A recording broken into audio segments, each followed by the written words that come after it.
Utuu haalli hundinuu akka arraa hin ta'in, utuu waan hundumtuu hamma arraa hin tolin, hin mijatin, dukkanni hammaataan tokko tureera. Dukkana hammaataa kana keessa gufuu baay'eetu turan kan deemsaaf rakkisoo. Garuu dukkana hammaataa sana keessa ifti xiqqoo in mul'atti turte kan dukkannii fi gidiraan marsee ture. Ifni xiqqoo kun naannoo ishee kan marsan kana hin ibsitii laata? Barri itti yuunivarsiitiin Madda Walaabuu eegale bara 1999 akka lakkoofsa Itoophiyaatti yoo ta'u, baruma kanaa eegalee barattoonni kiristaanota Oromoo naannoo adda addaa irraa carraan isaan qaqqabe gara yuunivarsiitii Madda Walaabuu dhufan. Afaan isaaniitiin Waaqayyoon waaqeffachuun fedhii isaanii isa guddaa ture. Kana malees boordii giddugaleessaa Finfinnee irraa kan hojjetan dura ta'aa koree bara sanaa kan turan gara biyya kanaa roobee dhufanii waldoota tokko tokko waliin akka barattoonni kunniin afaan isaaniitiin Waaqayyoon waaqeffatan marii taasisanii turan. Garuu fiixaan ba'umsi isaa duubatti harkifateera. Sababa fiixaan ba'uu dhiisuu dhimma kanaa kan ta'an rakkoowwan gurguddoo muraasni: tokko, tokkummaa waldoota roobeetti afaan Oromoon waaqeffachuun waan hin amaleeffatamneef. Lammaffaa, dhimma afaan kanaan waaqeffachuu ilaalchisee gama siyaasaatti waan shakkaniif. Sadaffaa, yuunivarsiitii kanatti feeloshiippiin afaan Amaaraa yookaan Ivaazuun beekamtii ga'aa dursee fudhatee waan jiruuf. Haaluma kanaan bara 1999 haga 2001tti fedha namoota baay'ee haa ta'uyyuu malee bara 2001tti yeroo isaatti Waaqayyo haala mijeessuuf Waaqarraa ka'e. Akkaataa jalqabbii Focus Yuunivarsiitii Madda Walaabuu yeroo jalqabaaf barattoota bakka garaa garaa irraa dhufaniin yoo ta'u, isaaniinis sochiin jalqabuu seenaan lafa kaa'a.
Garuu utuu afaan keenyaan feeloshiippii waliin deeffamee afaan keenyaan deeggaruu waaqeffannee baay'ee hawwii keenyaan kanaaf ishee keenya haasaa jechuudha. Hawwii kana qabnaa, uumaa kana qabna jechuudha. Afaan keenyaan waaqeffannee waan beekatu keessaan ta'e dhaloota fayyaduu danda'a.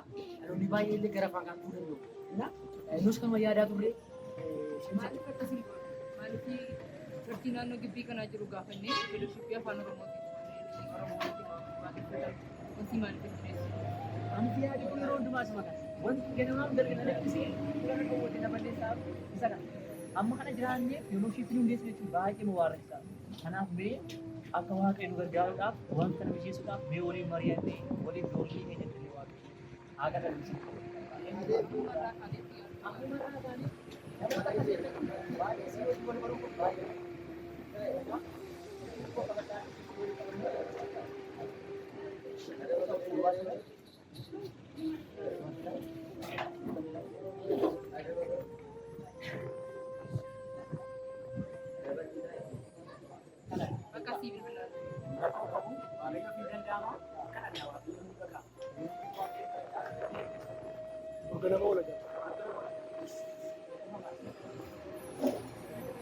Yaada ajaa'iba!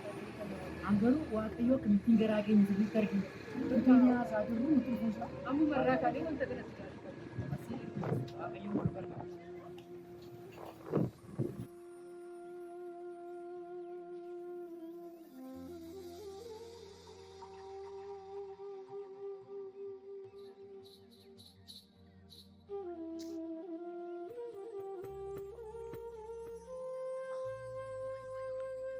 Marii waliin taasisaniinis gara waldaa naannoo isaanii jiru tokkoo deemanii gaafatanii turan. Haaluma kanaan waldaa kana irra kan hojjetan yaada kana ilaaluun qaama dhimmi kun ilaallatu tokkummaa waldoota Roobeetti barattoota kanniin karaa qajeelchan. Kanuma irraa ka'uunis gaaffiin waliin hojjechuu kun tokkummaa waldoota Roobeef akka dhiyaatu ta'e. Isaanis gaaffii kana ilaalanii dafanii yerootti deebii ta'uu baatan illee 2001tti akka walii wajjin hojjetan murteessuun akkasuma waldoota yuunivarsiitiitti dhiyaatan keessaa tokkotti xalayaa barreessan.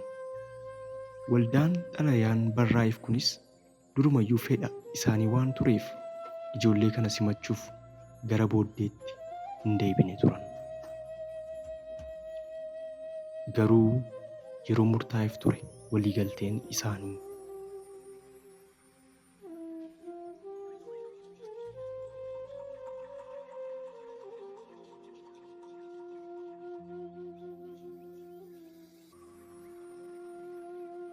Turtiin waldaan akka isaan biratti waaqeffataniif isaaniif kennan yeroo xumurametti haala ofii isaanii keessa jiran isaanitti beeksisuudhaan gama waldichaan amma illee yeroo isaaniif kennametti furachuu waan hin dandeenyeef yeroo dabalataa hamma lafa argatanitti akka kennaniif gaafatanii turan. Gaaffii barattoota kanaa keessummeessuudhaan yeroo jedhan irratti torban tokko qofa akka isaaniif dabalan isaanitti himan. Turtiin torban tokkoof isaaniif dabalamtes har'aa borii ishee utuu hin argin dhumtee argamnaan ija sodaa fi gaddaan guuteen ammallee attam nu gootu akkam taana jechuun gaaffii deebii argachuuf abdii hin qabne gaafachuuf dhiyeessanii turan.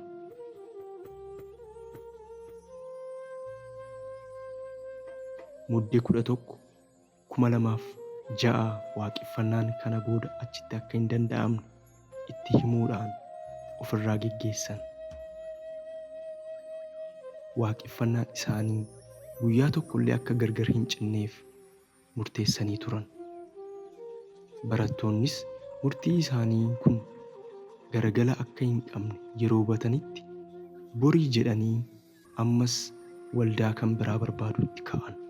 Haala baay'ee muddaa miseensa isaanii faffacaasuu bira ga'ee ture waan ta'eef waaqeffannaan isaanii akka gargar hin cinnetti akka nama mukni isa irratti jigaa jiru jalaa baqatuutti ammas waldaa kan biraa mooraa yuunivarsiitichaa irraa fagaatee jiru tokkotti of gatuun murtii filannoo hin qabne isaanitti ta'e. Ammas waldaa kan biraa yeroodhaaf lafa waaqeffannaaf ta'u akka kennaniif gaafatan. Isaanis mari'achuun akka waaqeffannaa lafa duwwaa jiru kan gara moggaa jiru kennaniif kaan ammoo gara fuulduraatti in mari'an. Magaalessanii eessaa dhuftanii maalummoo ishee gargaaraa jechuu jaalladha. Galatooma waan haala kanaan isinittanii fi Nuti barattootadha. As madda walaabuu yuunivarsiitiidha barattoota. Garuu har'a barbaachi keenya waan nuti hin barbaanne.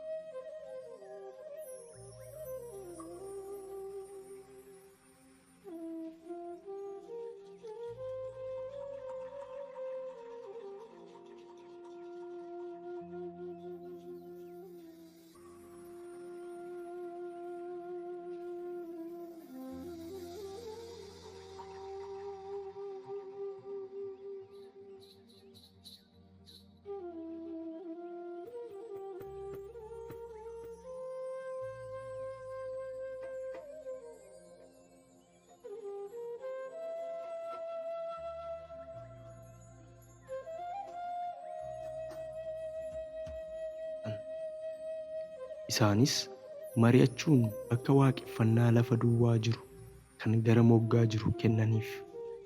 Bakkichi fageenya qabaatus isaan argachuu isaanii dhugaa hin seene. Guddaa gammadan. Gammachuu daangaa hin qabne. Dhugumayyuu maaliif hin gammadan? Bittinnaa'uu fi faffaca'uuf abdii kutannaa keessaa gara tokkummaan isaanii cimee itti fufuu fi jabaachuutti dhufanii jiru.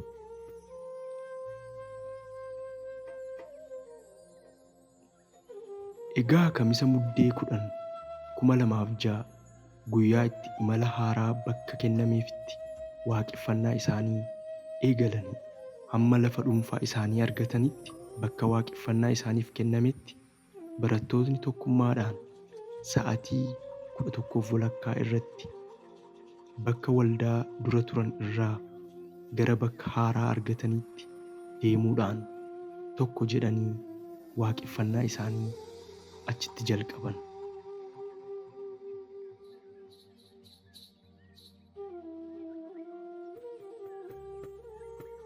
Mooraan waldichaa haballatu malee manni waaqeffannaaf jiru miseensa fokas guutummaan waan hin fudhanneef mooraa waldaa keessatti waaqeffachuudhaan miseensonni fokas madda walaabuu yuunivarsiitii yeroo kana haa xiqqaatu iyyuu malee warra wangeelaaf aarsaa of godhanii Waaqayyoo waaqeffatanitti makamaniiru. Bakka mooraa waldaa sanaa keessatti aduudhaan, qorraan, foolii mana fincaaniin namoota karaa irra darbanii daawwatamaa utuu waaqeffannaa isaanii addaan hin kutin tokkummaaf jaalala isaanii iddootti eeggatanii waaqeffannaa isaanii waliin itti fufuu danda'aniiru.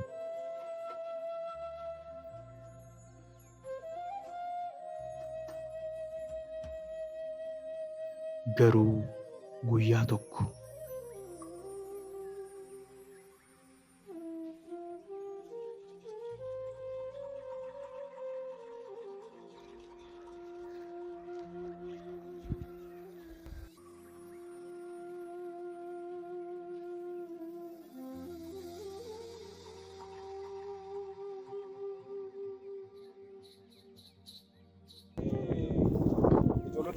mandara kanatti galanii safara jeeqaa jiran kan hawaasni deddeebi'ee yeroo meeqa nu biratti iyyateera.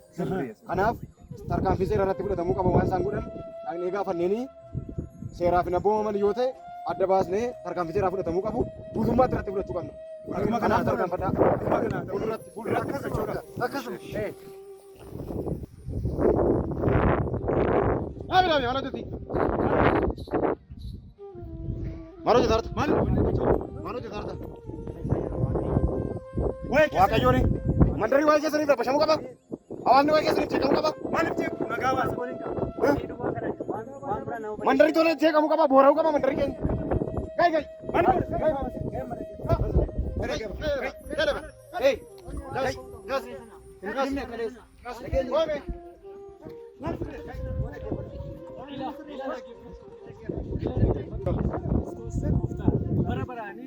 Amma callisi. Sagaleessa.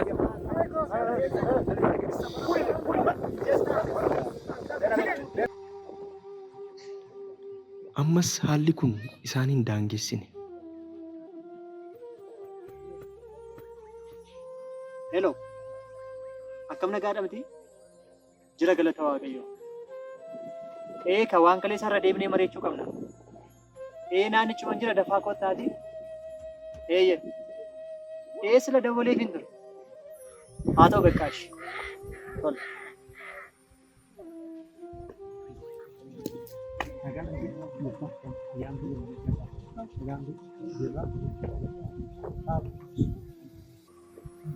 Amma akkam goonan kalees guddaa arganii akka kanatti gammannee haqa chaalenjii kan biraan nuti maali beeku baay'ee barbaachisa.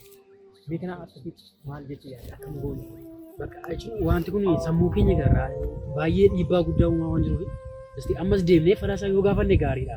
Kakooti falli biraa yoo barbaadame gaarii taa'ee yaada.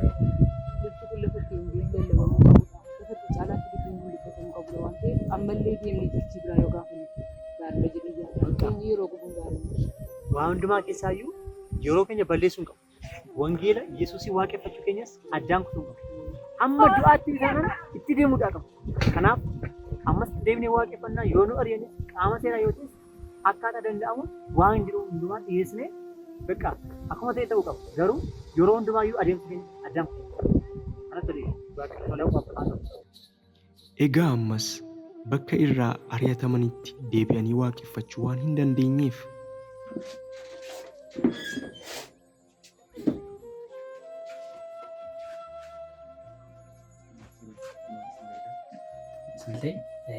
afaan keenya waldaa keessatti waaqeffachuu barbaadna. Sababiin isaa afaan wallaaluu keenya iddoo waaqeffannaa dhabuu waan hin qabaanneef isin wajjin afaan keenyaan isin wajjin waaqeffachuu barbaadna. Nuti mul'ata qabnu walii waaqeffachuutu barbaanne garuu bakka itti waaqeffannu baay'ee nu dhiphisee yeroo hundaan dubbisa. Kanaaf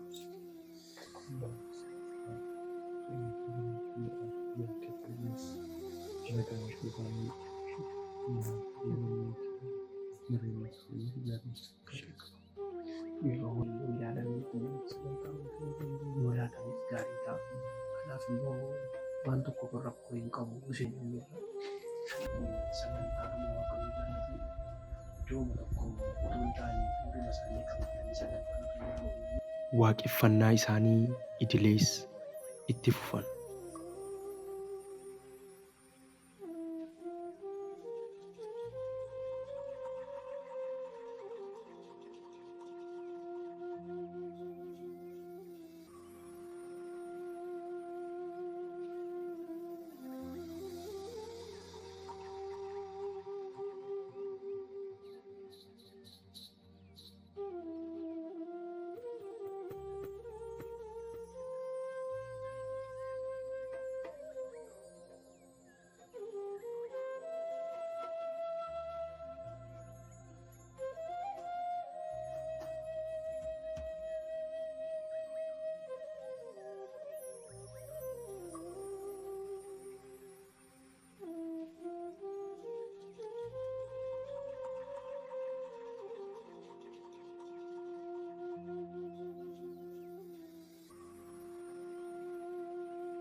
Utuu waaqeffataniis guyyaa tokko addaan hin kunne cimanii itti fufan. Bakka waaqeffannaa kanaa utuma jiraniis baajata jiruun ijaarsa mana isaanii tokko jedhanii gurraandhala 17 bara 2006 akka lakkoobsa Itoophiyaatti haamilee guddaan jalqabanii turan. Innis lafa abbaa qabeenyummaan isaa kan obbo Mokonnon Abbabaa ta'e. Hojiin guyyaa sanaa jalqaba mana ijaarsaa, boolla qotuu, lafa wal qixxeessuu, mooraa sana qulqulleessuu fi kan kana fakkaatan turan. Ammayyuu waaqeffannaan isaanii bakka sanatti akka itti fufedha. Dhagaa itti darbatamus mul'ata borii ittiin ijaarrachaa, doorsisaa fi arrabsoo jirus ulfinatti lakkaa'achaa waaqeffannaa isaanii itti fufan. Ijaarsa eegalanii turan kana irratti miseensi barattootaa yeroo sana irratti hirmaachuun hojii kana hojjechaa turan. Akka seenaatti maqaan isaanii barreeffamee jira. yeroo har'aa nulaatu maqaan isaa barbaannaa ulfaata. Sagaleen Waaqayyoo akka jedhu wangeela Yohaannis boqonnaa 17 lakkoofsa 3 irraa akka jedhu waaqayyo isa tokkicha isa dhugaa Yesuus Kiristoos isa as ergites beekuun isaanii jireenya bara baraati. Galanni guddaa waaqayyoof haa ta'u. Obboloota saba waaqayyo Yesuus Kiristoosin beekuun Yesuusitti amanuun jireenya bara baraati. Isa abbaan erge isa abbaan akka jaalala biyya lafaatiif qabu namootaaf kan qabu irraa kan ka'e isa inni gara biyya lafaatti erge Yesuus Kiristoosin beekuun jireenya bara baraati. Haleluuyaa. Mee nama cina keessa jiru qabaati Yesuusin beekuun jireenya bara baraatidha. Galanni guddaa waaqayyoof haa ta'u. Gammachuu biyya lafaatti hin argamu. Gammachuu qabeenya irra caalu, ogummaa irra caalu, beekumsa irra kan caalu nuti Yesuus Kiristoosin qabna jechuudha. Ni harka keessan kaasa ani Yesuusin qaba jedhame. Maqaan Waaqa baraan haa ulfaatu. Waggoota 5 asittis kaka'umsa barattootaan karoorri mana sagadaa dhuunfaatti ijaarrachuu akka haaraatti eegale. Kunis karoorri isaanii guddaan barataan yeroo sana guyyaa roobii fi jimaataa daabboo 2 cireef fayyadamu irraa daabboo tokko fokasiif akka kennu waadaan ni galame. Haala kanaanis waggoota 5 arraa irraa eegaluun torban keessaa guyyaa 2 daabboo funaanuun cimee itti fufee barattoonnis dudduuba hin deebine turan. Akka kennu waadaan ni galame. Haaluma kanaanis torban keessaa guyyaa 2 daabboo funaanuun cimee itti fufe. Barattoonnis dudduuba hin deebine. Beelli yoo jiraates karoora aatii isaanii fokas qabattee jirtu caalee hin argamneef. Kunis fokasiif madda galii isa olaanaa ture. Ijaarsa mana sagadaafis madda galii gita hin qabne ture. Inni kan biraan karaa barattoota eebbifamanii ba'an kan biyya keessaaf biyya alaa jiraatan gargaarsa isaan godhaniin ture. Haala kanaanis jabaatanii yeroon waaqayyo ga'ee lafa kaaree 600 argatan bakka naannoo mooraa yuunivarsiitii Madda Walaabuu Gajjallaadha. Yeroo kanattis lolli guddaa fi ulfaataa karaa bakkee tureera. Garuu waaqayyo mo'icha kennee fi lafa sana harka isaanii keessa galfachuu danda'an. Nagaa keessanii? Egaa inni carraa kan of kenne gooftaan eebbifamu. Gooftichi gaa waan guddaa keessa nu dabarsee rakkina baay'ee ture jechuun nama guyyaa har'aas ga'u hin turre.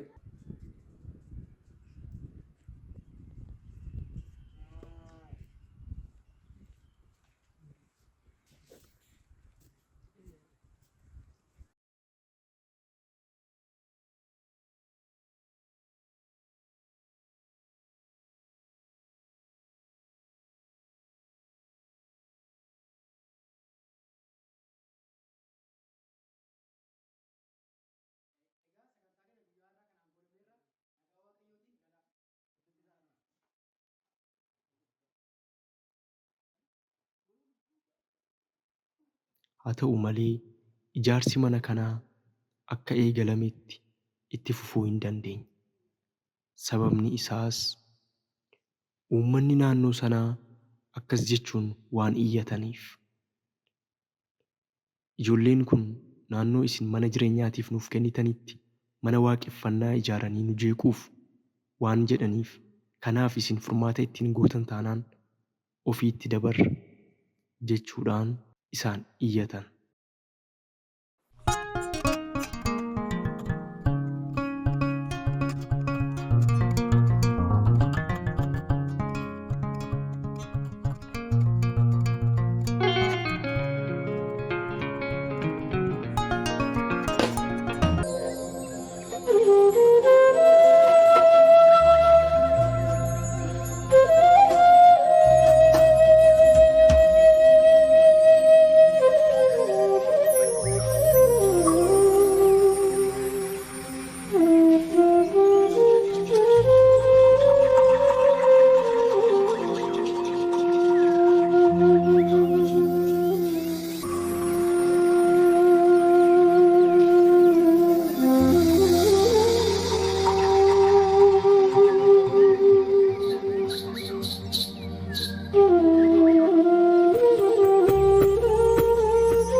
Namoota bakka kanatti akka hin deebine akeekkachiisa isa dhumaa zabanyaa waldaa sanatti deemnee himanna.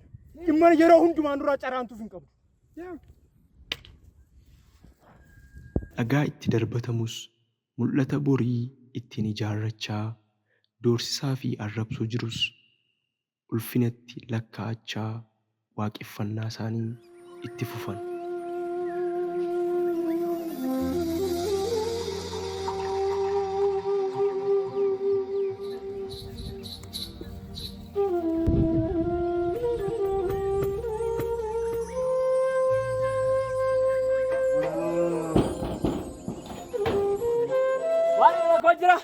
Maaltu ta'e?